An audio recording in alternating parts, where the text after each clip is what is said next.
be in your presence. And we honor you for your presence in this place, oh God. We honor you, Father. We exalt you. Just lift your hands and declare, He is holy, He is mighty, He is worthy. There is none like Him. Oh Father, there is none like you. We worship you. We thank you this morning. We thank you this morning. We thank you this morning. Oh, we thank you, Holy Spirit. We love you, Holy Spirit. We embrace you this morning, Holy Spirit. Oh, we thank you, Jesus Christ, the Lamb of God, the one who is seated at the right hand of the Father. We honor you. We call you worthy, Jesus. We say that you are holy. You are mighty, Jesus. There is none like you. You alone are holy. You are pure. You are lovely. You are beautiful. Hallelujah. As we share the word of God, there is nothing we treasure like the word of God. So tumekuwa tukiangalia, the theme that we have been going through is divine boundaries. That has been our theme. Ama theme ile tumekuwa nayo since tuanze kai kanisa, that is 6 Sundays ago, was the divine boundaries. Na the theme ambayo tumepata katika, the theme that we have been getting is from the words, the book of, can you remember? Acts. Thank you so much. You're good students. Praise God. Acts chapter 17 verse 26. That is the verse that we have been looking. And I want to give you also the background of this verse. This verse was given by Paul, and he was speaking in Athens. God gave me some years back some opportunity to go to Athens. And he went to this place, it's called Acropolis. And there's a place they have marked even where Paul spoke this speech. Ama mahali hapa Paulo alienda akanenea watu. Kwa sababu alizunguka hiyo mji na akaona wako na miungu mingi. Na siku moja akaenda pale akaanza kuwafundisha. And these are the words, if you read the whole of Acts chapter 17, he was talking to them. For the Greeks were very educated, and there were people who could reason. But Paul, because he was chosen by God, and he gave them this word. And in verse 26 he said, from one man, God made all the nations that they should inhabit the whole earth. And he marked out the appointed times in history and the boundaries of their lands. There are 3 things that we have been seeing. That God created all of us, all the nations, all the tribes, whatever you come. Because nobody chooses which tribe they should be born in. Praise God. But God in His wisdom, kwa sababu yeye ni Mungu anachagua, ndiye akachagua ile jamii. Nobody chooses the family they are born in. Praise God. The Bible says He made all of us, all nations, that they should inhabit. The first thing is to inhabit, that we may dwell. Tuweze kutamalaki the place that God will give us. And wherever you are living, it is not a mistake. If you're staying in Roiro, if you're in Kabete, if you're in Kitengera, wherever you are in this world, it is not by mistake, because the Bible says that God created you and He made you. You should inhabit in that particular place. And He marked out their appointed boundaries, appointed times. Mungu akachagua nyakati ambazo wao watu wataishi. Na ndio tulikuwa tunaangalia sasa, Mungu ametupatia the grace na neema. We are living in the age and the dispensation of grace. And that's why the Bible says in Hebrews 11, the prophets, they could look and see. Walikuwa wanaangalia na wanaona hizo nyakati ambazo kutakuwa na Roho Mtakatifu na itakuwa dispensation ya grace. But thank God that we are in that season. Praise God. God appointed the times. That is why we are here in the 2020s. It is not a mistake that you are alive today. It is by the design of Jehovah God who sustains everything. Praise God. He appointed times in history. And then He made boundaries for their lands. He gave them divine boundaries. Kuna mipaka ambayo Mungu ametupatia. In your family, there are boundaries that God has given you. If for you in school or in college, there are boundaries of education, of the academia that God has given unto you. For all those of us in business, there are boundaries. There are things that God has planned for you. Praise God. Maybe right now you have one shop, but I can tell you there are divine boundaries of increase that God has planned for you. Hallelujah. Maybe you have a song that you want to sing. Maybe there is a talent that God has put in you of singing, of writing. Like the other time I wrote my first book, praise God, for the top 43 challenges of leadership. I didn't know there was a book in me. Praise God. These are boundaries. And I know there are many books that are inside me. Praise God. So inside us, there are great things. There are greater boundaries. There are businesses. There are families. There are children. There are ministries. There are buildings. There are things that God has put in us. They are seeds of greatness. They are divine boundaries. But for you to see them, because that's what the Bible says in Acts 17:26, you have to believe. Praise God. So that is our topic, divine boundaries. And one of our prayers that we've been having is the divine boundaries that God has given us, we reach unto those boundaries. Because it will be very wrong that you go home, you go to heaven, and God shows you the boundaries that He had for you. He shows you the businesses and the buildings and the songs and the things that you could have done, even the ministry. And then because of you did not see or you feared, you did not reach your divine boundaries.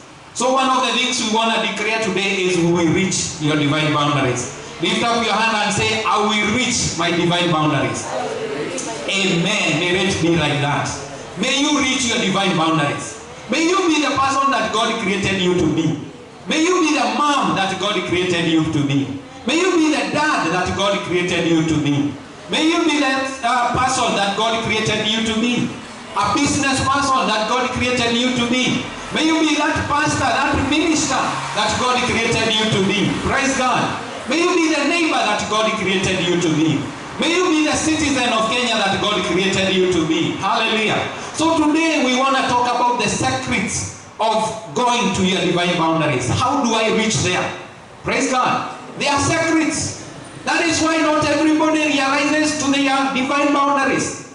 They are secrets that you need to understand. Kuna siri mpaka ujue ndio uweze kufikia zile mipango za kiungu ambazo Mungu amekupea. Na wala kuna watu wengi wanakufika maisha yao mwisho. Bado hizo talanta, those things that God deposited in them, the seed of greatness, they have never even realized them. Or they have never seen them. Or even they saw them, they didn't believe them. And they didn't walk with them. So today, our topic is about the secrets to those divine boundaries. And our main topic is Matthew 13, verse 11 to 17. Matthew 13, 11 to 17 is our main verse of today's topic. And Matthew 13, just to give you a background, is a chapter that Jesus was teaching. And He was teaching about the secrets of the kingdom. He was talking about the kingdom. Now, ukisoma Matthew 13, He spoke about the kingdom of God. And He gave a lot of parables. And He was saying the kingdom of God is like this. The kingdom of God is like a mustard seed. The kingdom of God is like this. The whole of chapter 13 is hidden with a lot of secrets. It was very powerful and was very detailed. And Jesus was getting into the details. And no wonder after He gave the first parable, the disciples came to Him and asked Jesus, Master, why are you talking to them in parables? And verse 11, Jesus is answering. As we read that is our main voice. Jesus told them, He replied, because the knowledge of the secrets of the kingdom of heaven has been given to you. Praise God. And this is where we see the word, the knowledge of the secrets of the kingdom. I want to explain to you, that's why I want to go very slow. There are two things that you need to know about the kingdom of God. We talked in Colossians 1 about there are two kingdoms, the kingdom of darkness and the kingdom of light. He has rescued us from the kingdom of darkness. Kama wewe umeokoka, Mungu alikunyakua kutoka ufalme wa giza na akakuleta katika ufalme wa nuru. He rescued us from the kingdom of darkness. So if you have not given your life to Jesus, I want to plead with you, please just receive Jesus so that He can rescue you. Because there are two kingdoms, the kingdom of darkness and the kingdom of light. So when you come to the kingdom of light, there are also two things that Jesus said. He said there is the secrets of the kingdom, and also there is the keys of the kingdom. You can just write them. Because of time, we will not go through the details. The keys of the kingdom we find in Matthew 16:19. That says that you have the power. Whatever you bind in earth is bound in heaven. Whatever you loosen in heaven is loosened here. That is the keys of the kingdom. But today we will talk about the secrets of the kingdom. Because even for you to go to your divine boundaries, you need the secrets of the kingdom. Hallelujah. You need the secrets of you. How will you extend to your external, to the divine boundaries? Hallelujah. Everybody say secrets of the kingdom. secrets. And Jesus told them, my disciples, the reason I am not talking to you in parables, I'm talking to them in parables, is because for you, you know the knowledge of the secrets. Hallelujah. Of the kingdom. And then down there he goes and says, let me continue. For these people's heart, that is Matthew 13:11, I'm continuing. For these people's heart has become callous. They hardly hear with their ears, that they have closed their eyes. Otherwise they will see with their eyes, hear with their ears, understand with their hearts, and turn, and I will heal them. So there are three words, there are three things that I picked from this. And I came up with an acronym. That is called the SHUT. S-H-U-T. Everybody say S-H-U-T. How do you pronounce that one? SHUT. Today we'll be talking about SHUT. Hallelujah. Tell your neighbor, SHUT is the secret to your divine boundaries. SHUT is your secret to your divine boundaries. And we get it from Matthew 13:11. This is the secret. S stands for seeing. For Jesus said, otherwise they might see with their eyes. Hallelujah. Number one, you have to see. S. And the last Sunday we talked about seeing and perceiving. And we'll be talking about that. Seeing. S is seeing. You have to see. You have to see with your eyes those boundaries. Lazima uone na macho yako ya ndani. You can never be what you do not see. If you see yourself as a failure, you will be a failure. If you see yourself successful, you will be successful. If you see yourself as the head and not the tail, you will be the head and not the tail. Whatever you see is what you become. Praise God. That's why Jesus said, these people, otherwise they might see with their eyes. Number one is see. H is hear. You hear. You have to hear. You start with seeing.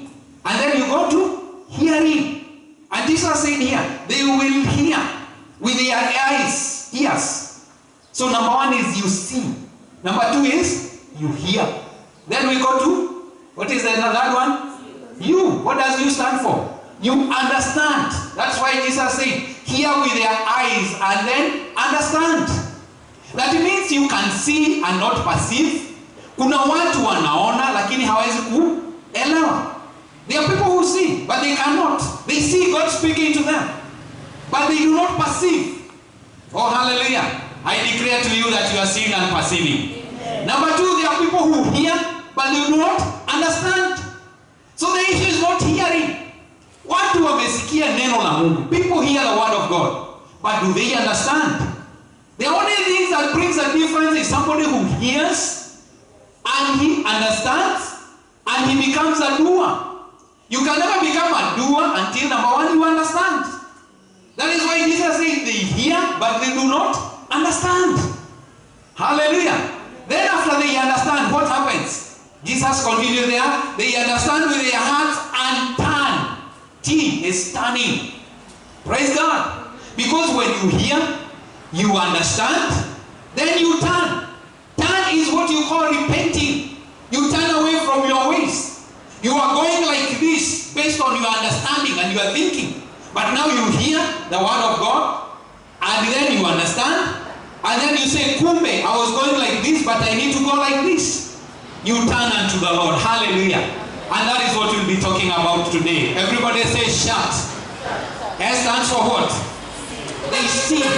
You see and you perceive. Then H, you hear. And then you understand. And then you turn.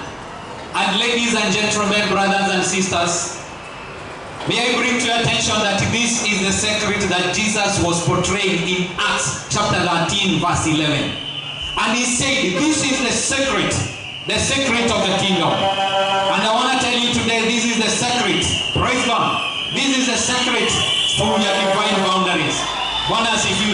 When you get the secret of the kingdom, when you get the secrets of the things of God, when you get these secrets, it will take you to your divine boundaries.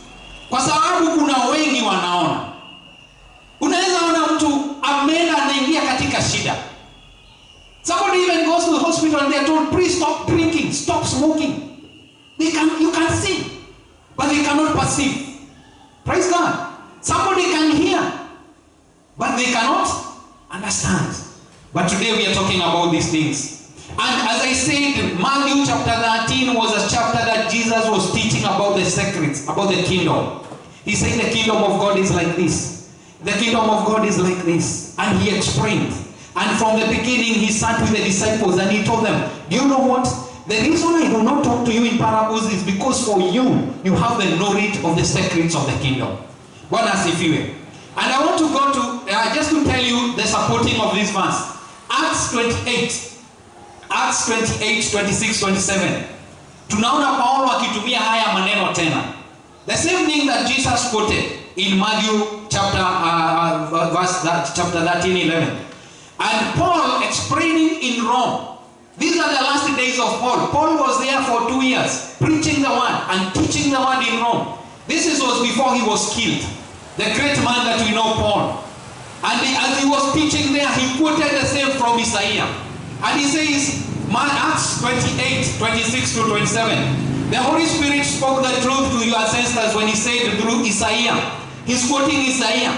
Even Jesus was talking that he was quoting Isaiah. And verse 26, he said, go to these people and say, you will ever be hearing but never understanding. You will ever be seeing but never perceiving.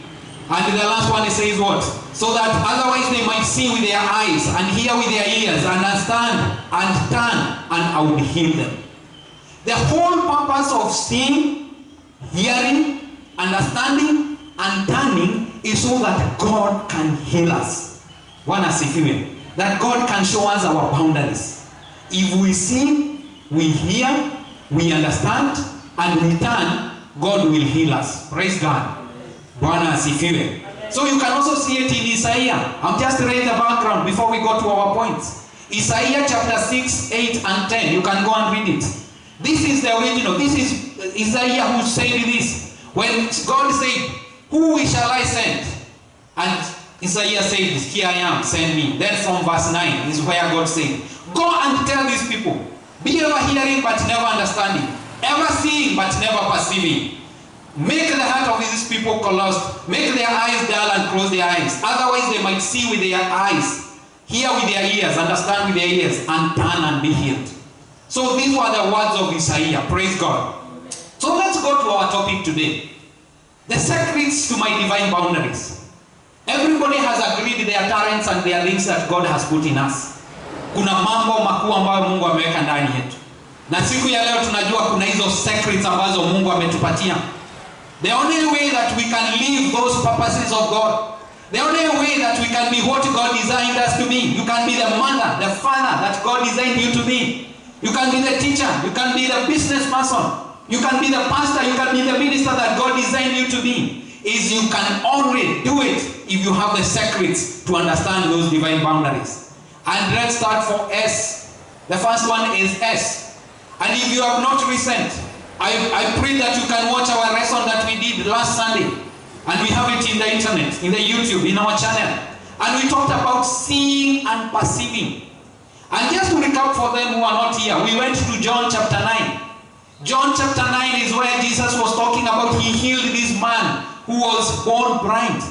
And we said that Jesus, he concentrated, the many miracles that Jesus did was healing people who could not see. And why? Because seeing is very important. And he healed so many of them. Of all the people he healed, the majority were people who could not see. And the one in John chapter 9 was the man who was born blind. And Jesus put some mud and he sent him to the pool of Siloam. And then we saw that the man obeyed Jesus. Praise God. And the man went out of his comfort zone. Because Jesus realized for this man to be healed, yeye amekaa miaka yote katika hii area. Yeye haoni. And Jesus discovered this man has to come out of his familiar ground. Praise God. And he has to go. And that's why Jesus sent him, go and wash. And the Bible says the man obeyed. And then the man came back seeing. And then after that, Jesus talked to him in verse 38. And he said, now I believe, I perceive. So we saw that the man moved from blind, he started seeing, and then he perceived. Praise God. And I declare to you that you are moving. Hallelujah. I declare to you that you are moving to your perceiving. The that you will be able to perceive the boundaries that God has for you. I declare in the name of Jesus that you are able to perceive the blessings of God in your life. I declare in the name of Jesus that you will see and perceive what God has for you. You will perceive His goodness. You will perceive the love of God in your life. He loves you so much. Hallelujah. He gave His everything for you. All things are possible to him who believes. If you believe, He can do it for you. You need to see it with your eyes. You see, what do you need this morning? What is ahead of you? Is it that business? Is that family? Is it your children? You need to see it and perceive it in the spirit where you want God then to take them to. One as if you will. And you perceive it and you speak it and you believe it and it shall be. That is what we saw. That is the first S. Hallelujah. So today let's go now to hearing. H. So we've seen you see. Then number 2 is you hear. And the best story that gives this that will read us is in Luke chapter 24. This is where we will concentrate our service now. Luke chapter 24. You can open it. Luke chapter 24 from verse 27. Luke chapter 24.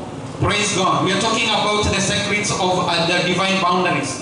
And we've seen about the first one was seeing. And the second one now we are seeing about believing, about hearing. And this is a story that Jesus has just been crucified.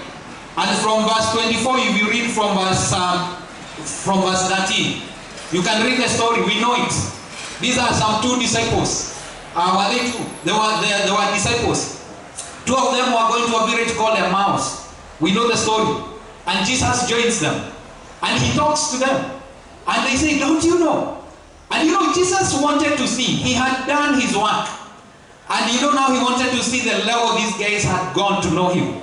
And from verse, if you look at it, Jesus talked about them and asked them. And then from verse 17, they asked Him, what are you discussing together as you walk along? Jesus asked them. They stood still and their faces were downcast. 18. One of them asked Him, are you only a visitor to Jerusalem? Don't you know the things that has happened in these days? Then Jesus asked verse 19, what things? About Jesus of Nazareth, they replied, He was a prophet, powerful in word and deed before God and all the people. And they went on explaining. And you know, as they explained, they could not understand. On verse 25, Jesus rebuked them. Verse 25, He said to them, how foolish are you? How slow of heart to believe all that the prophets have spoken. One as if you will. You know, He was measuring them. Now He was saying, I've been with these guys for 3.5 years. And we can still not understand. Let me tell you, the issue of seeing and hearing and understanding is not easy. It's not straightforward. If the disciples had stayed with Jesus for 3.5 years, and in the summary here they are just explaining to Him, they could not understand Jesus was the Messiah, that He was rising up. You can see how difficult it was. And that is why verse 25, Jesus is agitated. And He's telling them, how foolish are you? You slow of heart to believe all that the prophets have spoken. And then verse 27, that is why I want to see. Praise God. From verse 27, He said, and from the beginning with Moses and the prophets, He explained to them and said this, how the scripture said about Himself. So they were hearing. So slowly Jesus started explaining to them. Jesus is talking to them as He went. And they are hearing. That's why I told you there's a difference between hearing and understanding. Praise God. You can hear. There are many people who hear the word of God, but it leaves them the way they want. But if you hear the word of God and understand, you will change. Hallelujah. Until their eyes were opened. Oh, hallelujah. It starts with the opening of the eyes. Before you go to hearing, you have, number one, your eyes to open. It can reach a place the enemy has put you down. Imefika mahali shetani, amekanyangia jamii yako, amekanyangia maisha yako. Inafika mahali mpaka uone. Na ujue yeye ni Mungu. Na ujue the plan that God has for you. Praise God. And you make a decision for a change. Otherwise, no change will come. Until you see Him.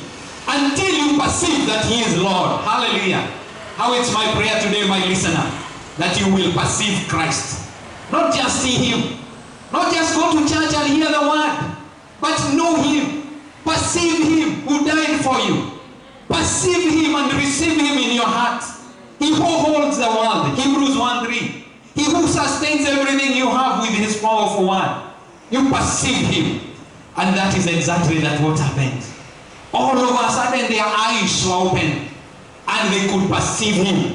And they said, and he disappeared from their sight. Verse 32. And they asked each other, were not our hearts burning within us while he talked? Now he's talking about understanding.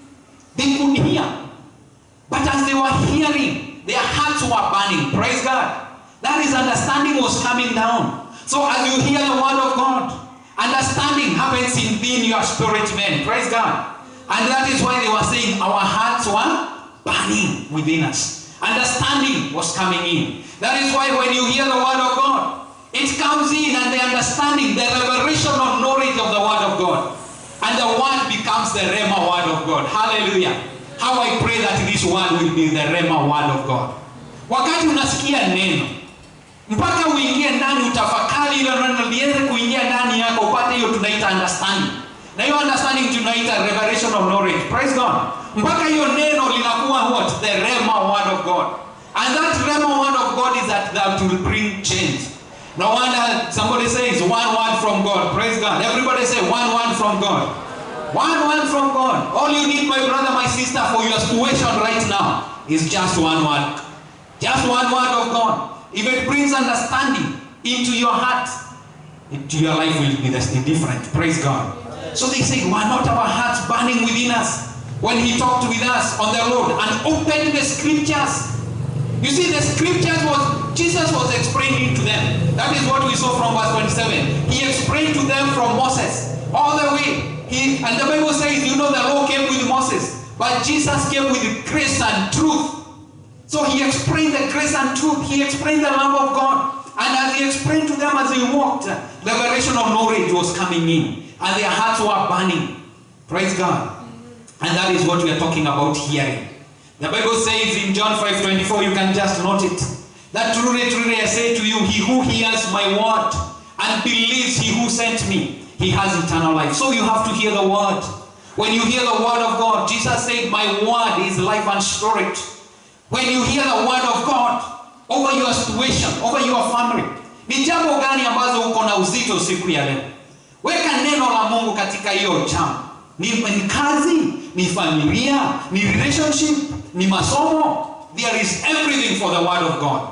This word, when you hear it, praise God. Jesus said, when you hear my word and believe it. So number one is hearing and responding. Don't just stop us hearing. The Bible says don't just be a hearer, but be a doer. Hear and respond. Praise God. Romans 10:17. So faith comes by hearing, and hearing the word of Christ. Praise God.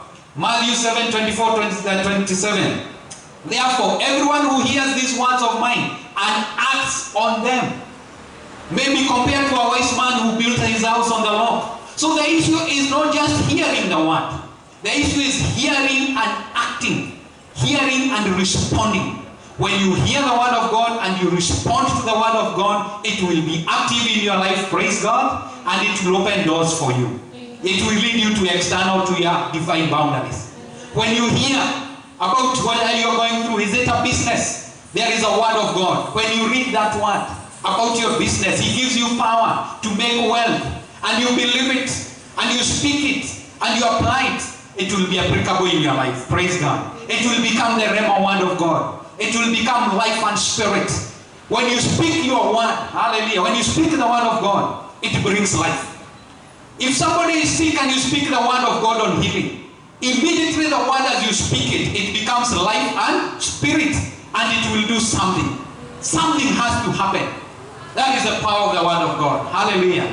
You hear the word of God and you respond to the word. There was a woman in Acts 16:14, and she is called Lydia. She is the first lady in Europe to receive Christ. And she was the first non-Hebrew to receive Christ. The Bible says in Acts 16:14, a woman named Lydia from the city of Thyatira, a seller of purple fabrics She was a renowned business lady, a worshiper of God, was listening. As the disciples were explaining, she was listening, hearing. And as she was hearing, what happened? Faith was coming in. Praise God. And the Lord opened her heart. That is what I want you to write down. The Lord opened her heart to respond. As she was hearing the word, the Lord opened her heart. And she did what? She responded. So when you hear, you respond. Hallelujah. And she became the first person in Europe, a lady, business person. And she actually even invited the disciples to go to her home because God had blessed her. And she became a blessing even to the church in the Tira. Praise God. How I pray that you hear the word. Hearing. Remember what are we talking about? The secrets of to deliver divine boundaries. What was the first one? S. What was that? Seeing and perceiving. The second one I just talked about is H. Hearing. And when you hear, you respond. Hallelujah. Let's go to the third one. Understanding. You know, when you hear, then you understand. You cannot understand until first you hear.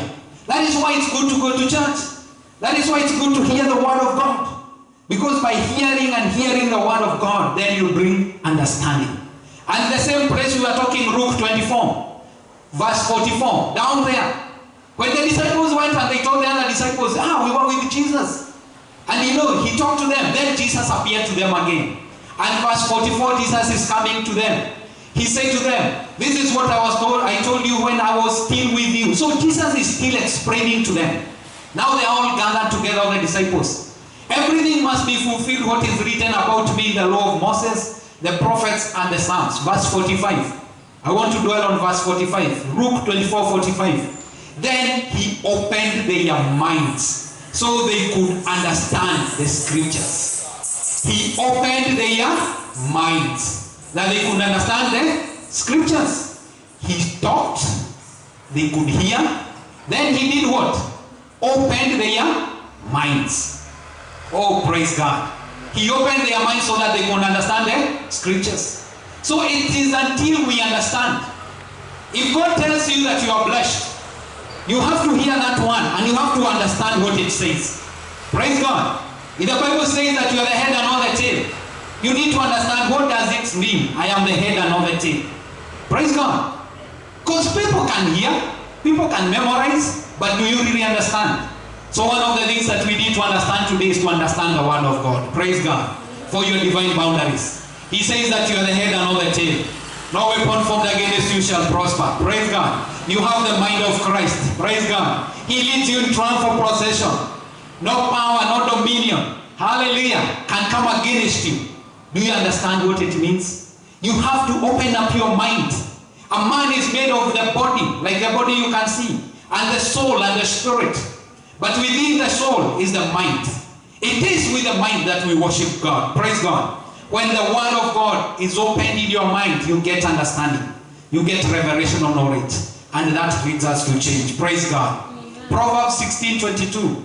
Understanding is a foundation of life. Kuelewa. Kutafakari. So tusikue tu kusikiza. Tukue watu ambao wana understand. Praise God. Understanding is the fountain of life. Proverbs 13:15. You can write it. You can just write the verse and you go and study it. Good understanding produces favor.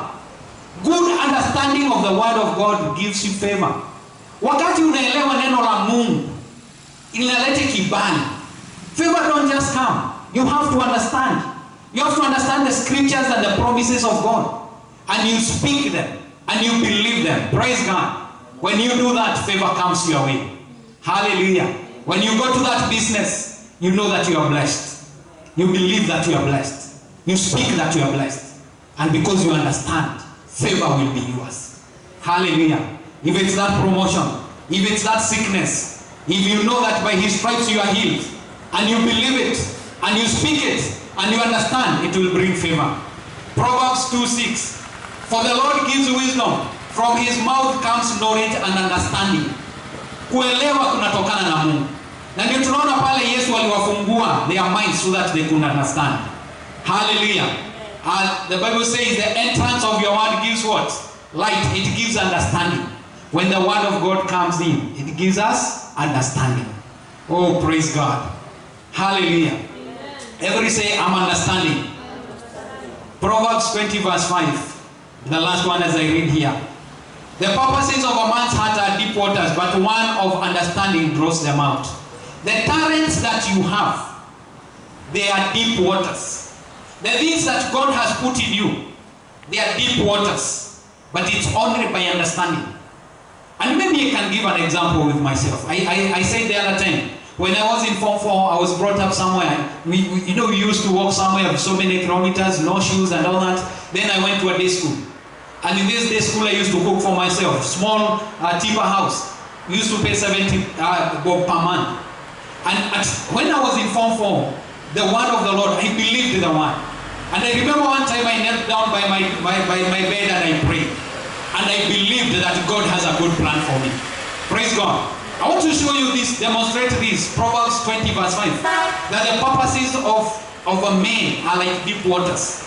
Inside that boy that time, I'm talking about in the 1990.